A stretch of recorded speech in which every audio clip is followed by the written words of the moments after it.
Imagine constructing a skyscraper on weak soil or discovering water leaking through a massive dam. Would engineers demolish the structure and start again? Surprisingly, no. Instead, they use a powerful hidden technique that can strengthen weak ground, stop water seepage, and fill underground voids. This technique is called grouting. But how can injecting a liquid into the ground make a structure stronger? Let's find out. Grouting is the process of injecting a fluid material into cracks, voids, or weak zones in soil, rock, or concrete. The grout flows into empty spaces and hardens over time. Once hardened, it increases strength, improves stability, and reduces water seepage.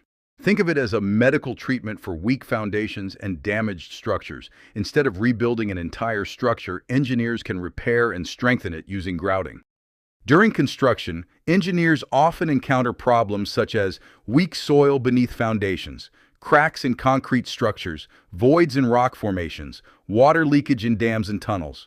If left untreated, these issues can reduce the safety and lifespan of a structure. Grouting helps solve these problems by filling empty spaces and improving the properties of the surrounding material. This makes the ground or structure stronger and more stable. Now let's see how grouting is actually carried out.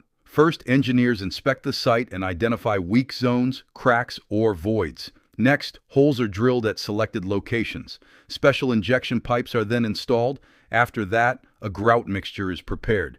Depending on the project, the grout may contain cement, water, sand, or special chemicals. The grout is pumped into the ground or structure under pressure. As it flows, it fills cracks, gaps, and underground voids.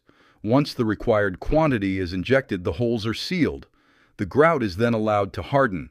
After hardening, the treated area becomes stronger, denser, and more resistant to water seepage.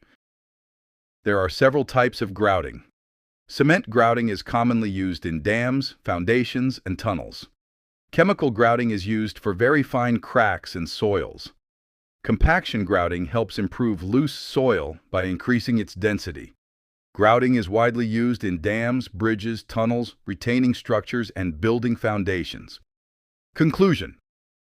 So the next time you see a dam, tunnel, bridge, or skyscraper, remember that some of them may be standing strong because of a hidden engineering technique called grouting. A simple process of injecting grout can strengthen weak ground, stop leakage, and extend the life of massive structures. That's the power of civil engineering. If you enjoyed this video, subscribe to Civil Sprint for more civil engineering concepts and engineering facts.